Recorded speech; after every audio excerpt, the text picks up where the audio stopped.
There may still be hell to pay, but I promise you this. When you do disengage like this, you see it clearly. It pulls all the clutter out and the wondering if it's your words that are doing something. Nope. This relationship only works if you play your part of getting in the mud with them. There's a lot of hate for the term radical acceptance, and frankly, I get it. Honestly, my favorite definition of radical acceptance is one that I heard by a therapist and therapist trainer named Lane Peterson, who says that radical acceptance is not saying that what happened is okay, and acceptance is not giving in. Acceptance is acknowledging reality so you can marshal your psychological and emotional resources to heal. I like that one. But it's that acceptance word that people get stuck on. Somehow the word acceptance or accept is implying that sense of this is it. And in fact, that is what radical acceptance is about.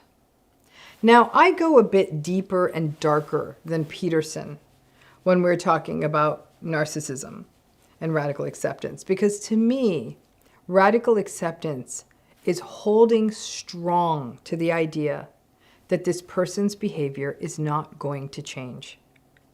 Forget about the idea that the person is going to change, because when we put it like that, that's what messes with our heads. Because most nice people, nobody really likes to be so defeatist as to say, well, he's never going to change. It doesn't feel good.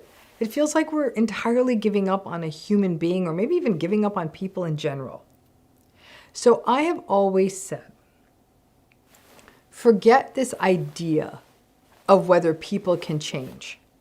That gets too existential and too philosophical. Focus instead on what actually is the most important question for relationships, which is their behavior going to change? Because frankly, it's their behavior. That's what affects you. A person can walk around and talk all they want and talk about how they're really empathic and nice and generous and how they love people and care about their fellow human being. And they're just walking around saying, I'm just a great person, but then can turn around and lie to you or steal from you and cheat on you or deceive you in a business deal or insult you to your face. What matters to you? Who this person's walking around telling everyone who they think they are, or even who the world believes they are? Or is what matters to you what they do? My guess is what matters to you is what they do, and it's made worse when the world can't see it. The reason narcissistic relationships hurt so much is the behavior. It's unique and messed up behavior because narcissistic people are so selfish, entitled, grandiose, and unaware. But they know what looks good. They may view empathy and emotional vulnerability as weak or call it weak. But they also know that if they can fake these things, that it can get them what they want, or that this idea that vulnerability and empathy are valued, so they'll even try to perform. If your interests are aligned with the antagonistic or narcissistic persons, or they need something from you, for some period of time, you become the center of their universe in a way that actually feels magically attuned. And then they get whatever it is they want from you, and you are no longer useful. The back and forth, the looking good in public, but then devaluing us, the moments of normal cut in with moments of horrifying selfishness, and because of the narcissistic person's investment, belief in their own specialness and their own extraordinariness, so rules, of course, should not apply to them, and that they are somehow different and better than other people, the double standards, The hypocrisy, blame shifting, the unwillingness to take responsibility or accountability, and the lack of self-awareness. The gaslighting that leads you to lose your sense of perspective and then have to feel crazy on top of it. It is messy. And narcissism doesn't make someone dumb, and it doesn't make someone smart.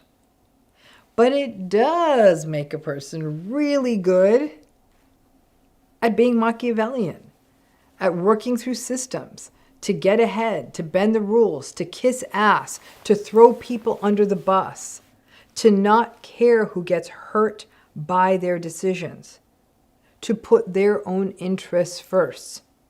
So yeah, narcissistic people often do succeed. Though, of course, those poor, vulnerable, narcissistic folks are always bringing up the rear and have all those problems with failure to launch because they can't get past their own victimhood. That's their journey. But by and large, narcissistic people often succeed because they're willing to play the game, and they're very good at it because they're not worried about other people. Now, this is a lot of shit to accept, right? So even if you still know it's not okay, it's a lot to accept. So we can think about this, and I think it's better to think about this as radical awareness, because awareness is what will help protect you. I still believe that if you are actually in a narcissistic relationship, the acceptance that it won't change is important. But I'm seeing every day how hard it is for people to get there. I think that word acceptance, again, is tricky. But radical awareness is more of an eyes wide open thing. Radical awareness is to be aware of limitations. For example, I don't expect my cat to be able to empty the dishwasher. I wouldn't ask a 5-year-old child to do my taxes. I'm well aware of their limitations. Radical awareness is understanding that once something happens, let's say about 3 times, it's probably a pattern, and plan on it happening again.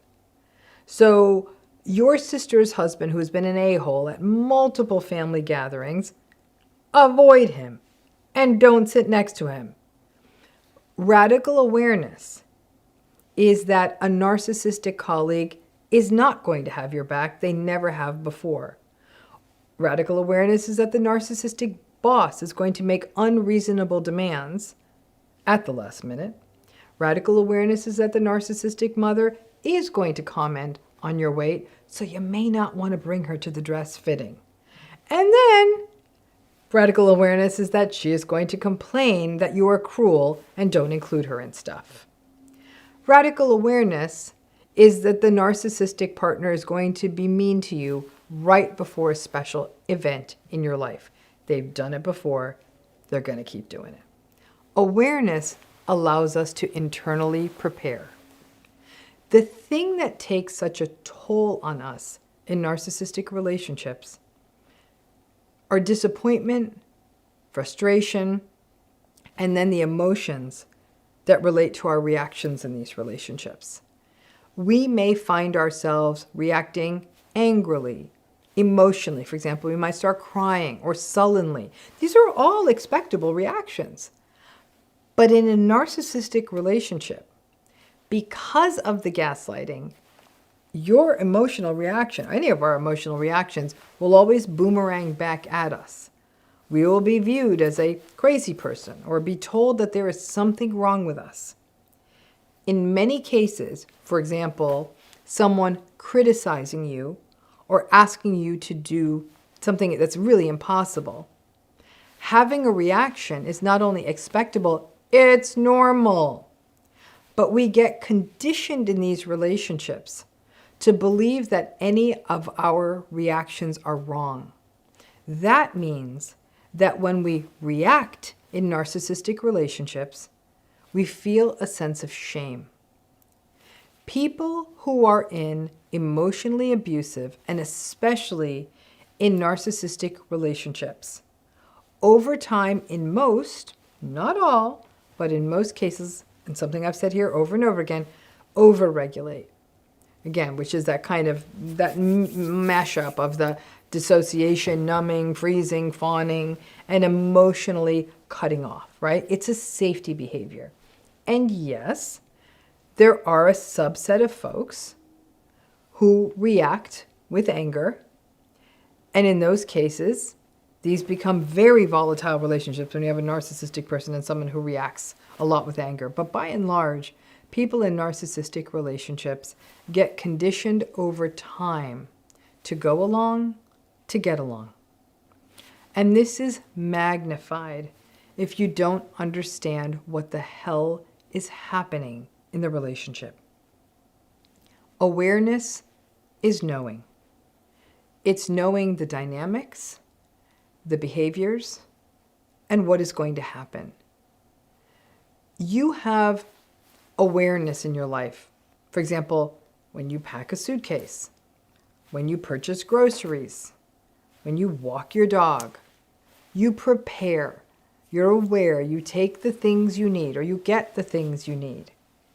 Radical awareness means that in every encounter with people whose behaviors are sort of predictable, it means merely that you're prepared. You may be saying, okay, but wait, Dr. Ramani, these narcissistic folks are tricky because sometimes this radical awareness isn't true. Sometimes it is a good day with them. Is there a pattern? Well, sadly, we kind of have to go a little glass half empty with this. It's what Dr. Maya Angelou says. You know, not just when someone shows you who they are, believe them, but more, you can even extend what she has to say further and say more of a when someone shows you what they are capable of, pay attention. If it only happens once, it's a bad day. If it happens twice, maybe it's a coincidence. If it happens 3 times, it's a pattern. And if you comment on it and are blamed for it, then it's not healthy, and it may very well be in the neighborhood of narcissism. There is a pattern. The bad stuff will come especially when the narcissistic person feels slighted or that everyone's not making everything all about them. Radical awareness is the knowing. It's knowing that narcissistic people are more likely to get away with stuff, that they do often make more money, that they do often get away with their lies, that they are able to get away with bullying, that they do have people make excuses for them, that they are surrounded by enablers. It's being aware that the world celebrates this personality, maybe they're just afraid of this personality, and that people in general hate changing the status quo of their lives and are willing to stand by while people are being hurt, rather than take on the person who's doing the hurting. It doesn't matter if you can't believe that they won't change. You can still be aware of how it's going to be. And it takes out that uncomfortable acceptance word, going back to that quote I shared at the top of the video, that somehow you are okay with who they are, that you accept, you're down, almost sign off on their behavior. Awareness doesn't imply the I am okay with this. Awareness implies the I see it. So if you are resistant or roll your eyes at radical acceptance, try this nudge to radical awareness. This approach works really well with new people you meet too, before you even know their personalities, where radical acceptance feels a bit heavy-handed.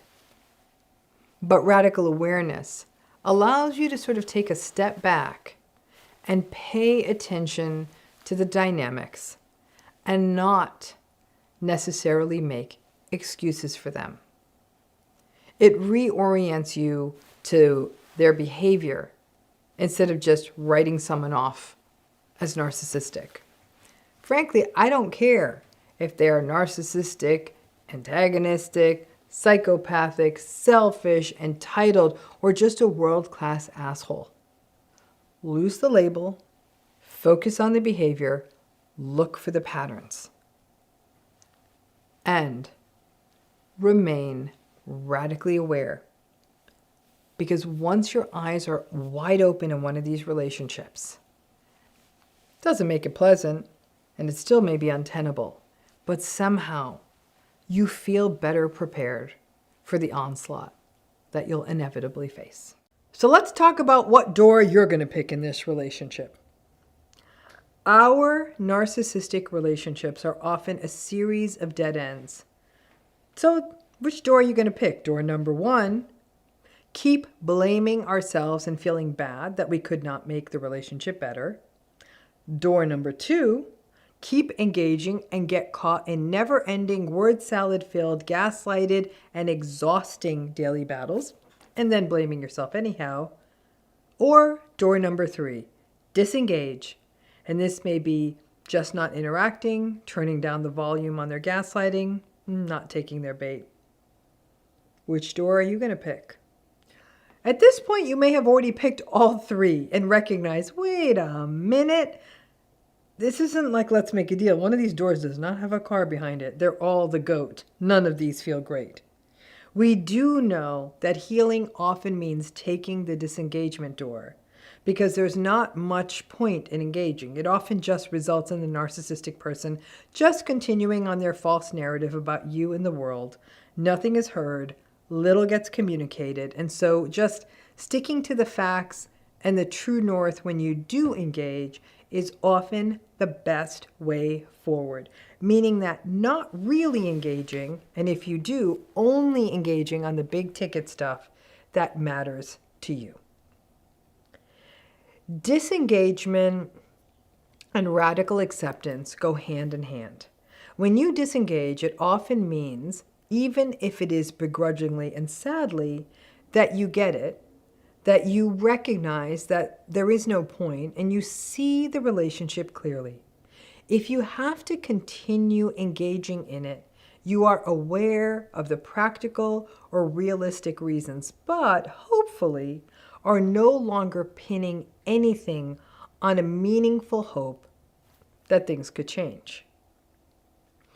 Well, the tough part about disengagement is that you still feel bad.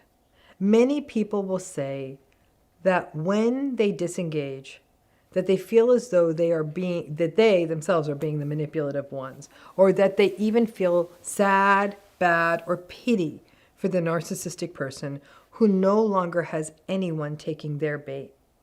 That is something to chew on. Is it manipulative to disengage?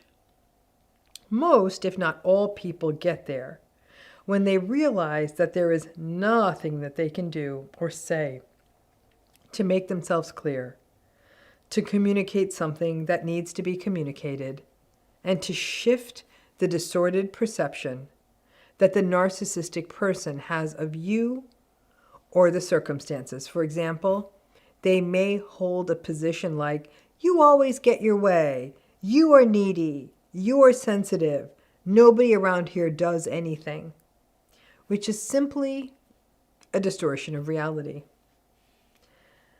People get to disengagement in narcissistic relationships when they are exhausted, or when they finally do recognize it and things are not going to change. One thing that is important to know about disengagement, it is only, if you're concerned that it's a manipulation, it's only a manipulation if you're using it as a passive way to get your needs met, because that's manipulation. But if you are disengaging because of a formal recognition that there is no point, that's survival.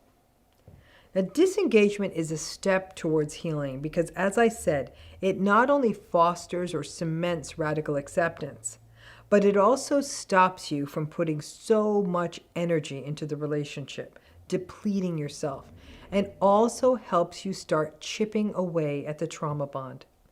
It isn't easy because the physiological and emotional responses the relationship brings out of you, even if you intellectually get it, keep coming, which can mean that especially at more vulnerable moments, you find yourself getting pulled back into the same messy conversations, and that's okay.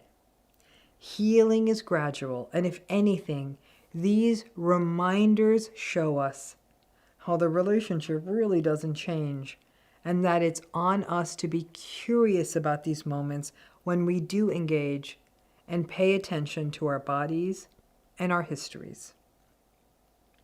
In some cases, when folks disengage from narcissistic relationships, especially if the narcissistic person is smart and somewhat observant or really anxious, they will notice, they'll recognize the disengagement, and they may even feel that they're being punished and literally say, oh, so now you really aren't talking to me, even though you're being completely pleasant, but you aren't taking the bait in the same way, nor are you expecting to get any needs met. So you wash the dishes yourself without complaint, but they notice it. They won't do the dishes, but they are pissed off that you're doing them happily. These relationships really are some sort of hellscape catch-22 nightmare. Or it could be, oh, I see the game you're playing. You just want me to look bad.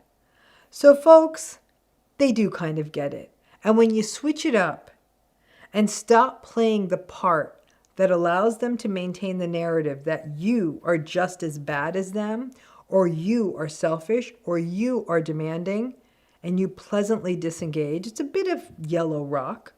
There may still be hell to pay, but I promise you this, when you do disengage like this, you see it clearly.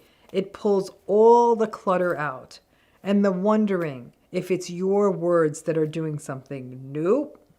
This relationship only works if you play your part of getting in the mud with them. But if you don't know that's a part, you're getting in the mud with them potentially because you think it's going to change things.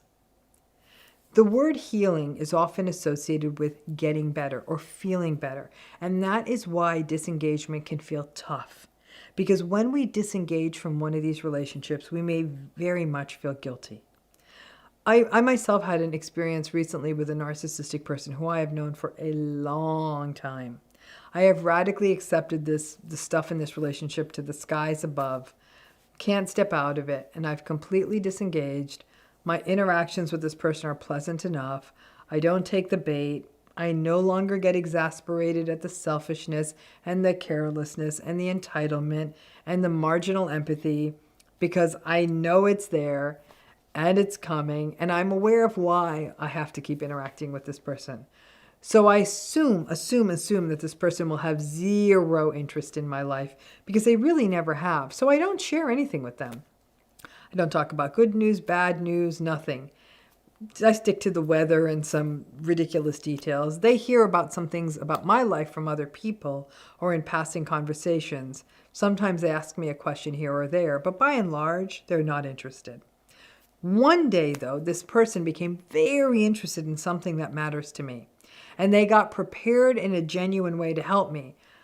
But I was actually rushing to an airport or a train station or something, and I couldn't benefit from their help because I wasn't going to be around.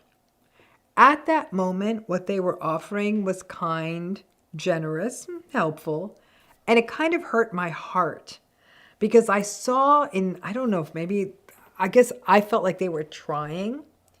And my quiet last tiny thread of trauma bondedness woke up from a very long nap and said, hey, Ramani, yeah, sweetie, these wounds are old and maybe this is your fault. But because the train was leaving, I had to go to the station and I thanked this person for their offer. And I felt sick in the taxi to the station like I had been the one who had done a bad thing, that I had rejected or abandoned someone. I felt sorry for them. I felt pity for them. But then I breathed and I did all my grounding stuff. I still felt icky, but I also could simultaneously see that they just assumed I would be ready when they were. The help was not offered on the days it was so obvious I was struggling to get the thing done. They never attempted to communicate with me about my schedule. They didn't see me packing my suitcases. They didn't pay attention when my travel arrangements were discussed. That day, that moment, it worked for them for whatever reason it did to show up the way they wanted. but it didn't work for me.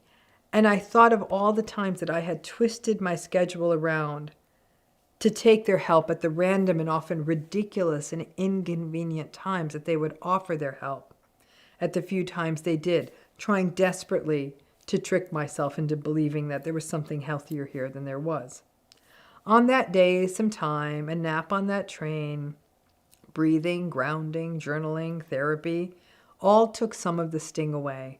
But damn, that trauma bond dies hard. And even as I talk about it, I feel a mix of grief, pity, sadness, and that there is somehow something cold in me for not being more clear about my travel times. Maybe it was my fault. The fact is it wasn't. And where something like that once would stick in my chest for months or even years, I was actually able to move on from it in a matter of days. That, folks, is healing. And also, an empathic, compassionate part of me is the part of me that got sad. I saw someone try, whatever the hell that means. And a wise part of me said, they were doing what works for them, and they never considered me. They never really did.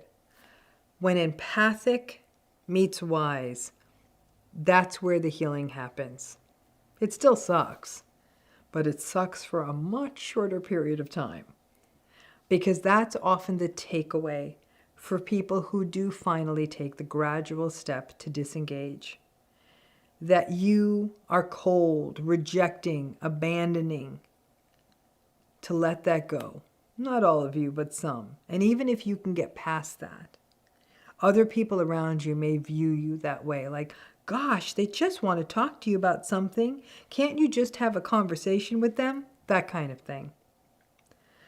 So, your options are keep trying to get it right and communicating and it never working and blaming yourself and feeling that you are the problem for not trying harder. Keep engaging and have life be a mess of arguments, gaslighting, and you wondering if you are behaving just as badly as them. Disengage. Pleasantly, but disengaged nonetheless, and feel guilty or pity them when they are on their back foot because you aren't taking the bait, or on the rare and often mistimed occasions that they step up and behave in a way you wish they always would. Listen, folks, I still prefer door number 3 because over time, it is still a path toward firming up radical acceptance and healing. But it's easy to get psyched out of that disengagement path because it can feel so sad. At least when you were fighting with them or really engaging with them. The rationalization that, oh, well, I'm in this too, feels easier than the idea that you finally pulled their mask off. Empathic wisdom is disengagement. It isn't about being cruel, but it is about the tiny wisp of tightrope you walk, where you protect yourself, but still have empathy for them. See it clearly and have compassion for yourself and, frankly, them on the tough days. Disengagement isn't silent treatment, stonewalling, passive aggression, or punishment. It is awareness at the highest level. But because of these dynamics of these relationships, it still hurts. So it's still an icky door. But it's probably better than the other two. Ooh, boundaries, boundaries, boundaries, boundaries. Everyone talks about boundaries like it's so easy, right? I don't even think boundaries are a thing in narcissistic relationship. So what's a boundary, right? A boundary is personal sovereignty, right? It is holding a line around something that matters to you, that to keep a relationship feeling safe and comfortable.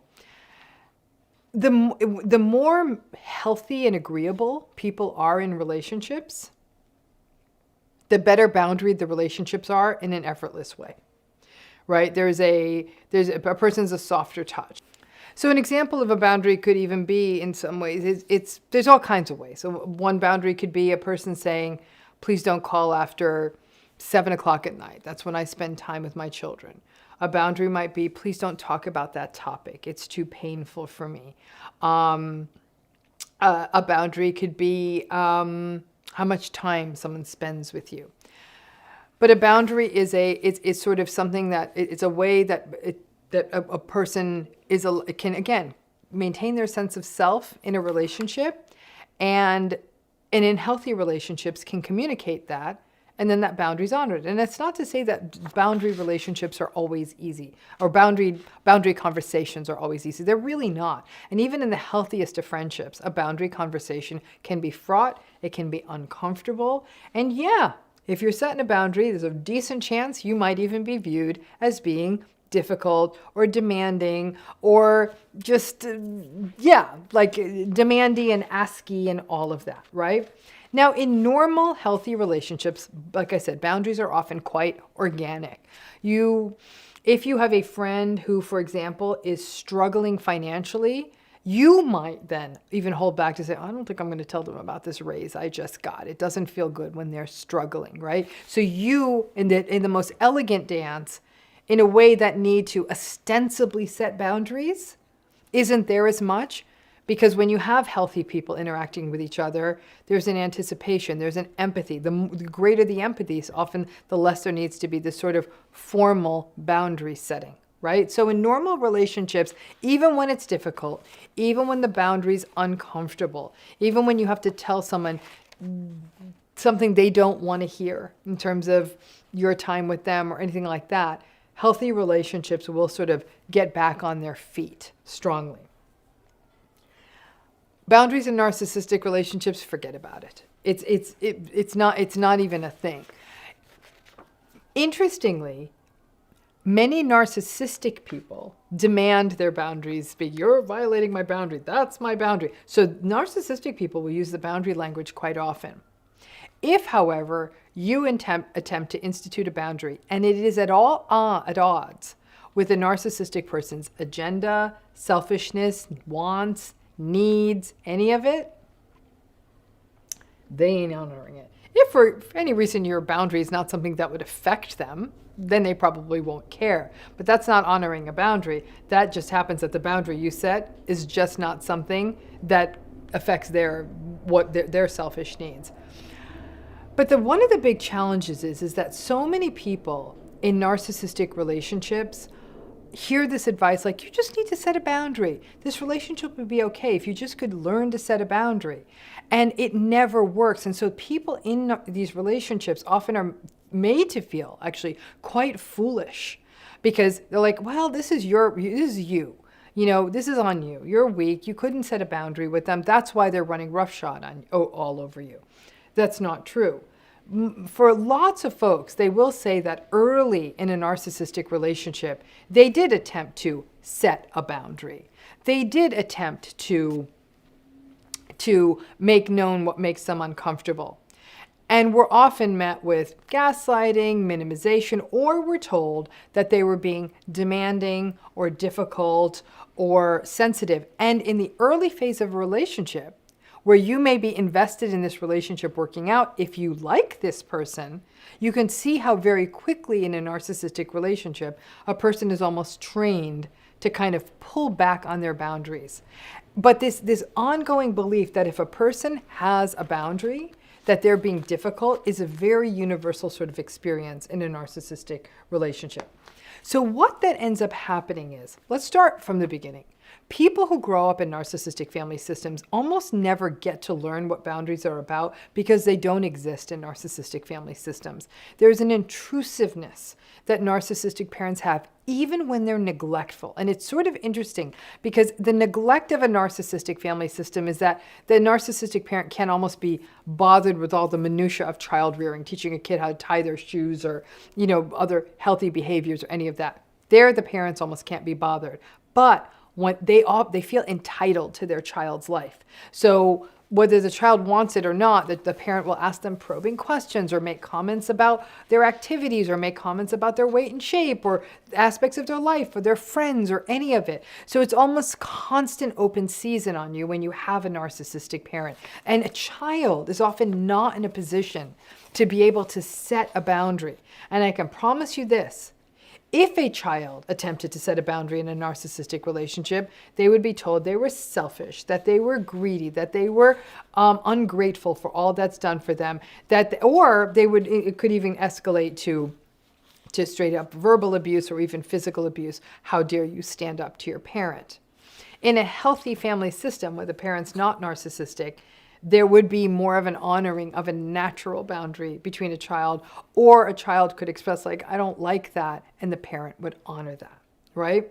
So when the child learns that their voice matters, they're in a great position to be able to set boundaries. Well, that's never going to happen if you're in a narcissistic system. You basically learn to shut parts of yourself off, or you realize boundaries aren't a thing and that you just have to go with it, and that you just don't even learn that this is something you can get. And the other thing you learn, because many people go through this when they have narcissistic parents or families of origin, is that if you do really set that boundary and you kind of double down on it and you try to do it again with a narcissistic parent, what will happen is the narcissistic parent may become sullen. They may give the child the silent treatment. And I've worked with many clients who had said the way my parent managed this with me was, if I made something known that I didn't want, like I didn't want to do something they wanted to do, I didn't want to join them on an errand, the parent would become sullen and petulant and brooding and quiet. And they remember as a child feeling guilty that they hurt their parents' feeling by basically saying, no, I don't want to, or I'd like to do this by myself. And so boundary setting gets associated with guilt, or with being a bad person, or with being selfish. So when that's the lesson taken into adulthood, good luck with that. So this person who says, I feel like setting boundaries is unempathic, that to me, I have to tell you, is sort of a ringer for like, yikes. Where did this message come from? And I would guess it probably came from a family of origin. I've also gotten the pushback from folks who say, well, listen, in some cultures, there's a lot more family enmeshment. Everyone's into each other's business. Okay, and I'm sure that takes a toll on the people in those cultures as they attempt to, again, individuate. So just because something happens in a culture, it really depends on how much a person either feels like A, it's distressing, or B, do they feel supported by that system? So a person might say, yeah, it is intrusive. However, I do feel safe enough in this system that if it really mattered, I would be able to pull back. And so in those cases where there is empathy, where there is compassion, where there is safety, and where there is love, it kind of like maybe overly enthusiastic family system might feel like something that's more navigatable than when those things are not there. Basically, it's the entitlement a family has to you as a human being, and that you're basically an object that's there that they can interact with any which way that they want. So this sense then that you learn is when you are from those family systems, and listen, I come from a culture where that kind of familial enmeshment is present, doesn't make it okay. And I'm saying that as someone who comes from one of those cultures. Is that you get this sense that to set a boundary makes you the bad person, makes you the one who's lacking empathy. Who the hell is going to set boundaries under those conditions? So the person who's asking this question, to set a boundary is always going to be a fraught space. And what it does mean then is that I always tell folks, start with the internal boundaries you can set. Pay attention to how you feel. And if something doesn't feel good, say, okay, I'm not going to change their behavior, but I could change how I interact with this. I'm going to give a personal example on this one. I had recently been in a circumstance, because I grew up in a circumstance where it's like setting boundaries is unempathic. It's very much part of the culture. It was reinforced in relationships I had. So I very much resonated with this person's question. But I was recently in a situation. And remember what I said? First time something happens, it happens. Second time's a coincidence. Third time's a pattern. It was literally that. It was a third time situation. And I was in this situation, and what was happening, again, didn't feel good. But the third time, it really, really didn't feel good. And I thought to myself, I could either school this person which wouldn't feel good. And I could tell by how antagonistic this person was. They would shut me down. They would humiliate me. They would gaslight me. And I just wasn't in the mood. Or, and this happened to be, I was interacting with a place of business. I could stop taking my business there. And I opted for that. And that was actually, for me, I'm such a natural fawner that I'm like, ooh, really? Do I have the right to do this? And where I knew that my boundary setting skills had made progress was, yeah, you do. That did not feel safe. That did not feel good. That was not okay. And I am never going there again. Those people will never know why I'm not coming back. They will never, ever know why I'm never coming back and I'm never giving them another cent of my money. I will not put myself in that kind of a situation again, right? I can promise you, much like this person said in this question, setting boundaries is rigid, it's a person being difficult. If I had said to them, let me tell you all the reasons I am not coming back to your place of business, because you did this, because you did this, because you did this, because you did this, they would have given me some, I'm sorry you feel that way kind of nonsense, which frankly would have felt worse. But within me, the capacity to detect, like, this is not cool and this is not okay, and I've been here 3 times and each time it's gotten a little bit worse, I'm good. I don't need to do this again. Some of you might be saying, oh, but how are they going to learn? How are they going to change? I ain't their teacher. I don't care. This is it's not my problem. And so for someone like this, is that starting with that internal boundary setting, like, I don't like how this feels. I'm going to take a step back. And I did do that until the point where I'm like, okay, this is getting worse. I need to be done with this. So it doesn't mean that you're just packing up the show and cutting bait every time, but it might be like, ooh, this is not okay.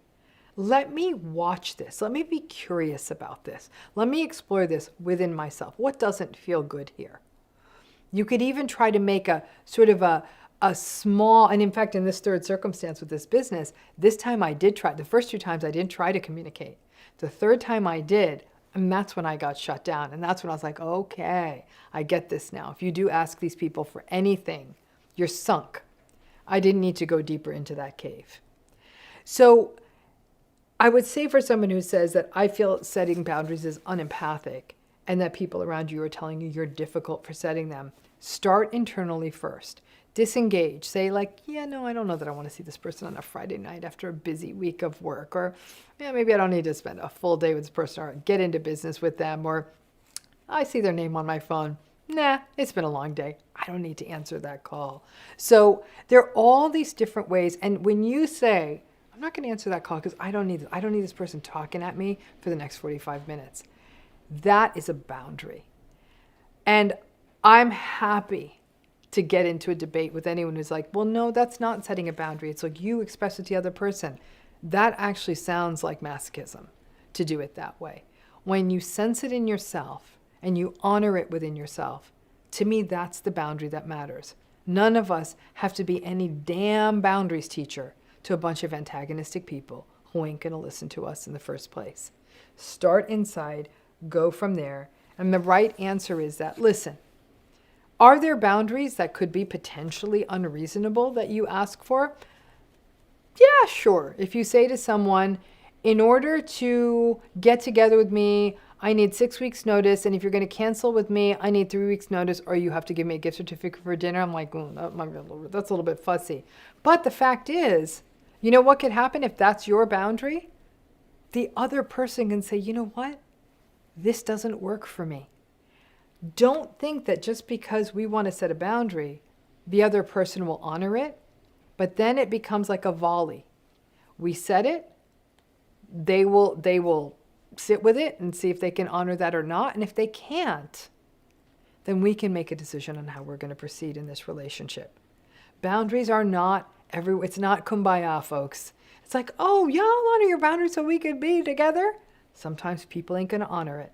And when that happens, whether someone won't honor your boundary or you won't honor theirs, that becomes a moment of decision making for you, for that other person. But to shame another person's boundary, calling it difficult or calling it too demanding, nah. Nobody who wants to set a boundary is being unempathic.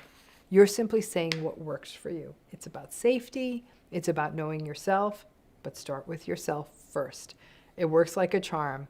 And again, you don't have to be someone else's therapist. Good luck with that.